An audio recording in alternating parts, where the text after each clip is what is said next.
Ocean thermal energy. इसी तरह से दे रखा जियोथर्मल एनर्जी। जियोथर्मल एनर्जी क्या होता है? जो हमारा अर्थ है तो इसमें मेंटल क्रस्ट कोर होता है, तो आउटर लेयर को क्रस्ट बोलते हैं। लेकिन क्रस्ट जो है ना, पूरा क्रस्ट खुला हुआ नहीं है। हम लोग बताते हैं कि 75% जो लैंड है वो पानी से कवर्ड है और 25% लैंड जो ना ड्राई लैंड है। इसी ड्राई लैंड पे सारे दुनिया के कंट्री है, फील्ड है, डेजर्ट है और जो भी है, ठीक।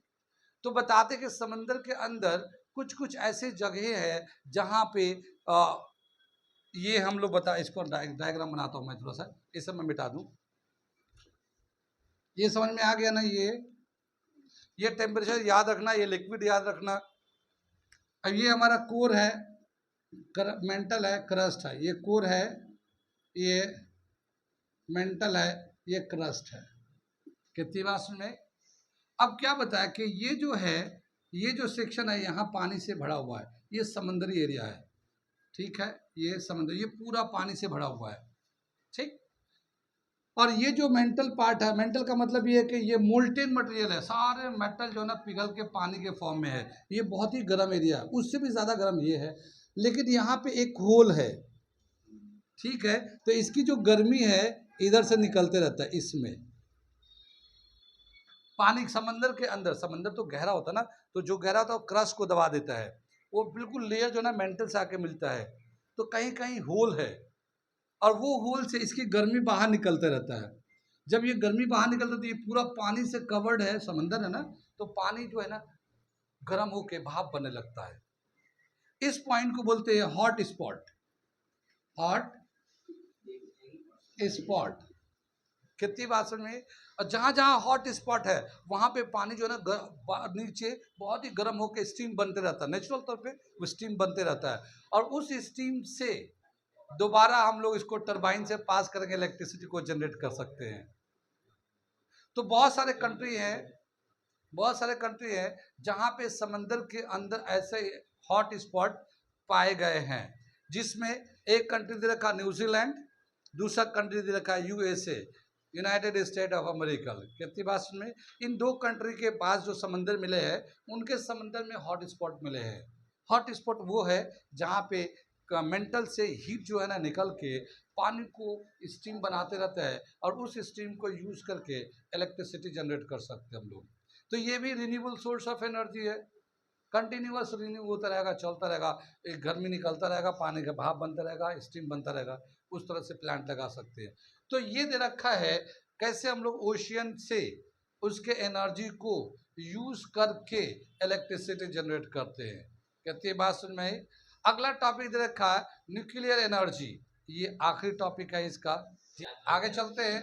अगला जो सोर्स ऑफ एनर्जी दे रखा है वो है न्यूक्लियर एनर्जी।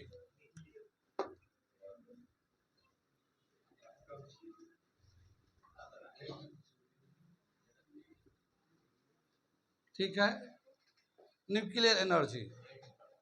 न्यूक्लियर एनर्जी जो है रिन्यूएबल कहेंगे, नॉन रिन्यूएबल कहेंगे?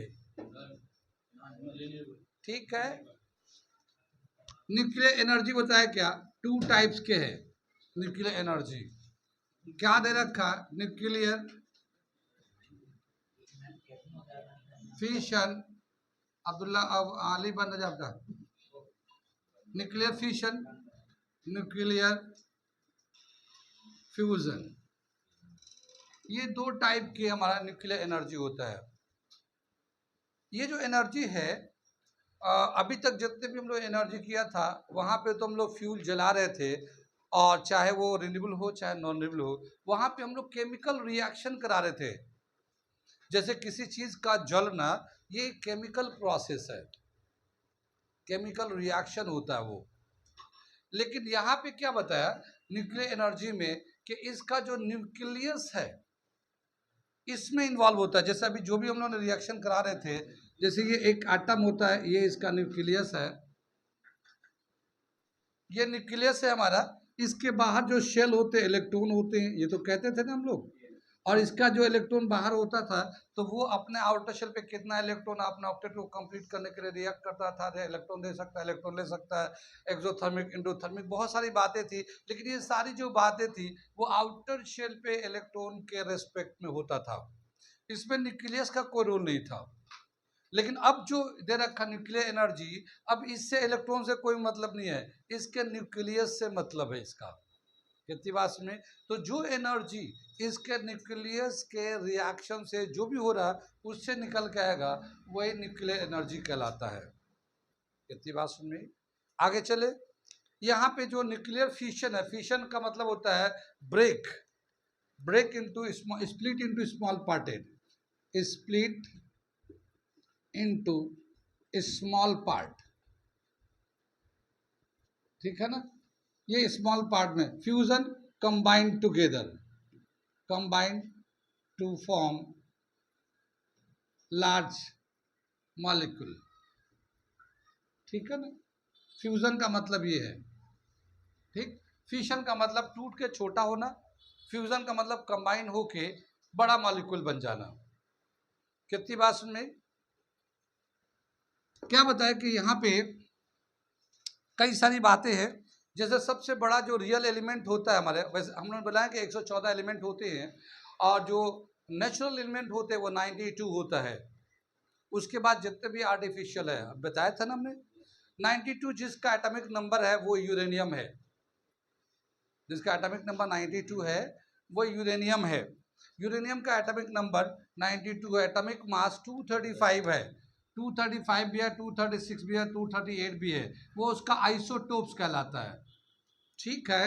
तो यूरेनियम 92 है, 235 भी होता है, 92, 236 भी होता है, 92, 238 भी होता है, ये इसका आइसोटोप्स है।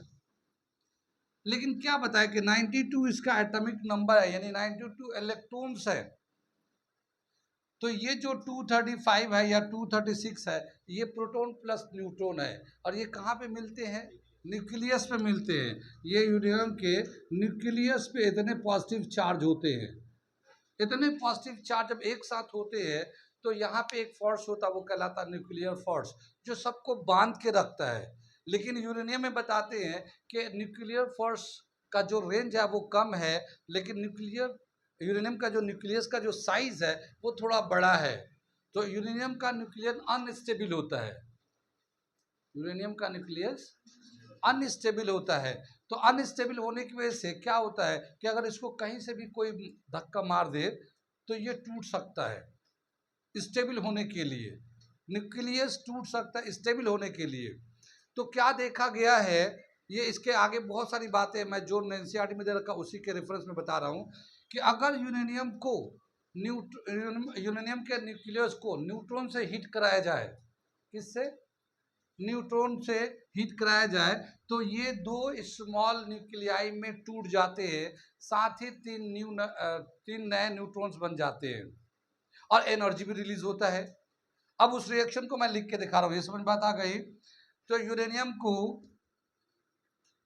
यूरेनियम का जो न्यूक्लियस है, ये यूरेनियम के न्यूक्लियस को अगर न्यूट्रॉन से हीट कराया जाए, न्यूट्रॉन का चार्ज क्या होता है, न्यूट्रल होता है, ये ना पॉजिटिव है या ना नेगेटिव है। तो ये न्यूट्रॉन जब हीट कराएंगे तो इसका न्यूक्लियस जो है ना टूट के दो छोटे छोटे एटम बन जाते हैं, आमतौर पर देखा बेरियम एंड क्रिप्टन बन जाते हैं, दो छोटे छोटे न्यूक्लियस एटम बन जाते हैं। साथ ही बताया क्या, तीन नए न्यूट्रॉन बन जाते हैं, एक न्यूट्रॉन तो हिट किया, तीन नए न्यूट्रॉन बन जाते हैं। साथ ही ये एनर्जी देता है, एक फिशन पे बताया 200 मेगा इलेक्ट्रॉन वोल्ट एनर्जी मिलता है। एक फिशन, एक यूरेनियम टूटेगा तो बेरियम कैप्टन दो स्मॉल न्यूक्लियाई बन जाएंगे, तीन न्यूट्रॉन बन जाएगा और एनर्जी रिलीज होगा। वो एनर्जी कितना है, 200 मेगा इलेक्ट्रॉन वोल्ट एनर्जी है। ये आपके एनसीईआरटी में नहीं दे रखा है, ये दूसरे बुक में दे रखा है, ये टॉपिक बड़े क्लास में भी है, 12th क्लास में भी है, तो मैं थोड़ा सा वहां से बता दे रहा हूँ। कितनी बात सुन में, तो क्या कितना ये टूट जाते हैं। लेकिन क्या देखा कि बेरियम एंड क्रिप्टन का जब मास टोटल करेंगे, mass of barium and mass of krypton को अगर ऐड करते हैं तो टोटल जो मास होगा less then mass of uranium होगा, मास ऑफ यूरेनियम होगा। कितनी मास में? यूरेनियम के मास से ये कम होगा, दोनों का मास। तो थोड़ा सा मास जो है ना एनर्जी में कन्वर्ट हो गया है, ये वाला एनर्जी में। ये एनर्जी कितना होगा या कैसे कैलकुलेट करेंगे, इसके लिए आइंस्टीन ने एक इक्वेशन दिया था 1905 में, E is equal to M C square. ठीक है, E is equal to M C square.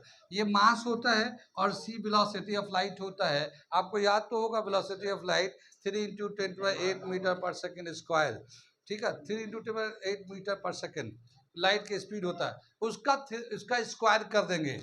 यानी कि ये जो मास है ये तो रहेगा 3 इंटू 10⁸ का स्क्वायर करेंगे तो m, और ये 9 इंटू 10⁻16। ये एनर्जी कैलकुलेट, थोड़ा सा भी अगर मास होगा तो देखो ये 16 का पावर है, कितना एनर्जी बनेगा। ठीक है, तो ये आइंस्टीन का इक्वेशन था। Mass can be convert into energy, energy can be converted to mass, और उसका ये रिलेशन था, मास और एनर्जी का रिलेशन था, इस तरह से दे रखा हुआ। तो जब बताया क्या कि यूरेनियम है, यूरेनियम भी कन्वर्ट होता है, फिशन में यूज होता है। यूरेनियम है, थोरियम है, ठीक है, थोरियम है, इंडियम है, ठीक है, प्लूनियम है, आपके बुक के हिसाब से प्लूनियम। ठीक है, ये 3 दे रखा है। यूरेनियम का न्यूक्लियस भी टूटता है, फिशन होता है, छोटे छोटे न्यूक्लियस बनते हैं, न्यूट्रॉन बनता है, एनर्जी देता है। थोरियम भी, प्लूनियम भी, ये इनके न्यूक्लियस टूट के छोटे बन जाते हैं। टूटना मतलब स्प्लिट करना है, फिशन का मतलब क्या है? स्प्लिट करना। इस तरह से टूट के एनर्जी देते हैं। कितनी बात में इसमें क्या होता है, ये जो एनर्जी आता है ये बहुत ही थोड़े से अमाउंट बताते हैं कि अगर 1 यू मास को एनर्जी में कन्वर्ट किया जाए, एक यूरेनियम का एटम, यूरेनियम एटम,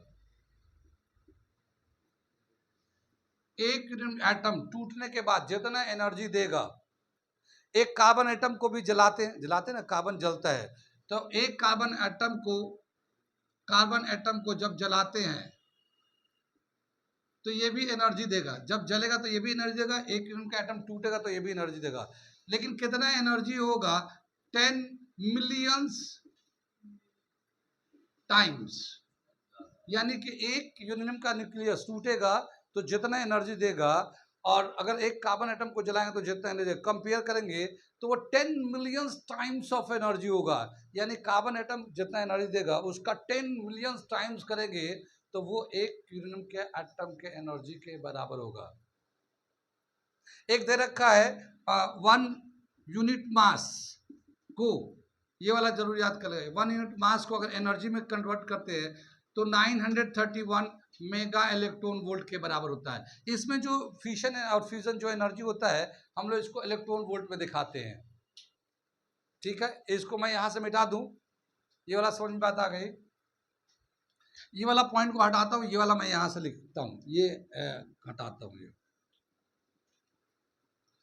क्या दे रखा हमारा एनर्जी, फिर ये जो न्यूक्लियर एनर्जी को दिखाते हैं, nuclear energy is given in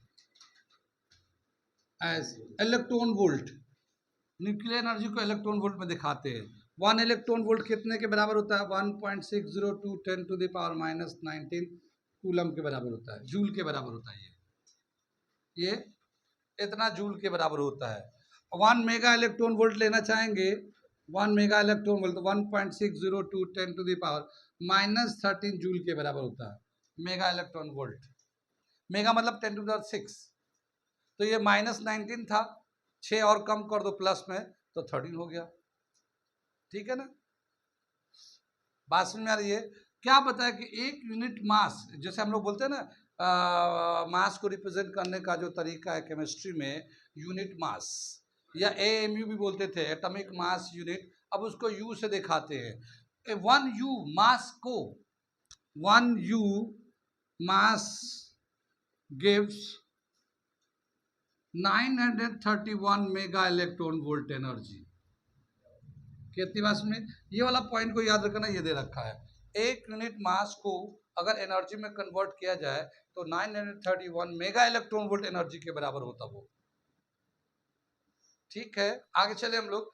बोला क्या कि न्यूक्लियर फ्यूजन कराएंगे तो उस एनर्जी का कैसे यूज करते हैं हम लोग। ठीक है, वो जो एनर्जी देता है इतना एनर्जी होता है, इसका एक जहां पे न्यूक्लियर एनर्जी से इलेक्ट्रिसिटी जनरेट करते हैं उसको कहते हैं हम लोग न्यूक्लियर पावर प्लांट। क्या बोलते हैं उसको? Nuclear power plant. यानी न्यूक्लियर एनर्जी को यूज करके हम लोग इलेक्ट्रिसिटी जनरेट करते हैं, हम लोग इलेक्ट्रिसिटी जनरेट करते हैं।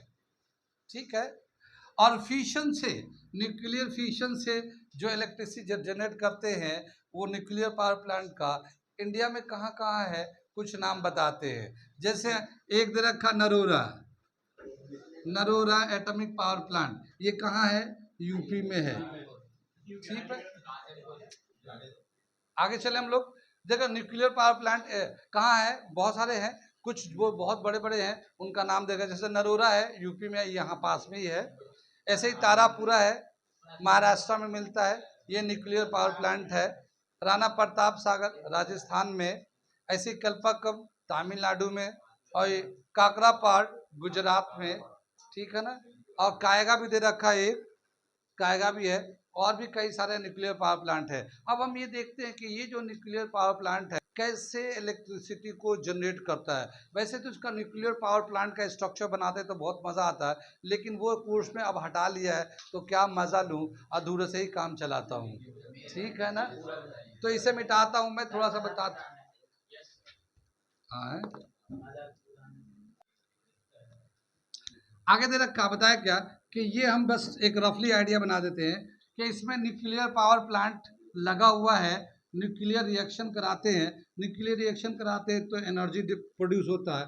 ये एनर्जी जो है इसमें निकलता है तो ये पूरा गर्म हो जाता है। इसके अंदर जो है ना एक तरह का लिक्विड होता है, उसको बोलते हैं बोरोन का लिक्विड। बोरोन जो है ना लिक्विड के फॉर्म मिलता है, वो बोरोन रखता है, तो वो हीट को एब्जॉर्ब कर लेता है। और ये जो है ना कंटेनर बहुत ही गर्म हो जाता है। इस कंटेनर के बाहर से एक पाइप लगा दे, अपने शेल्डिंग टाइप भी कर देते हैं, और ये पूरा पानी से भरा होता है। ये पूरा ही पानी से भरा होगा, ये पूरा। कितनी बात सुन में। अब इसकी जो गर्मी है इससे ये पानी जो है ना गर्म होकर भाप बन जाएगा, स्टीम बन जाएगा। इस स्टीम को यहाँ से एक रास्ता देंगे।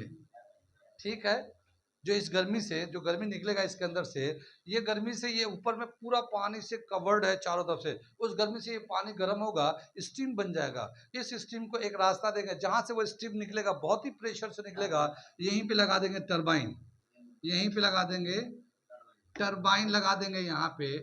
और ये जैसे टरबाइन लगाएंगे यहाँ पे टरबाइन रोटेट करेगा, इलेक्ट्रिसिटी को जनरेट करेगा, स्टोर करेंगे इसको।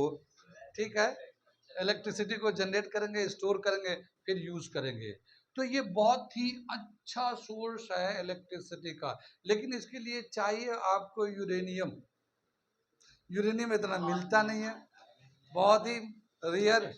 ठीक है, लेकिन हाँ ये एनर्जी बहुत देता है, थोड़ा सा भी जलेगा ना तो बहुत ज़्यादा एनर्जी देता है। इसको कहते हैं हम लोग न्यूक्लियर फिशन, और ये न्यूक्लियर पावर प्लांट जो हमने नाम बताया। आगे चलते हैं।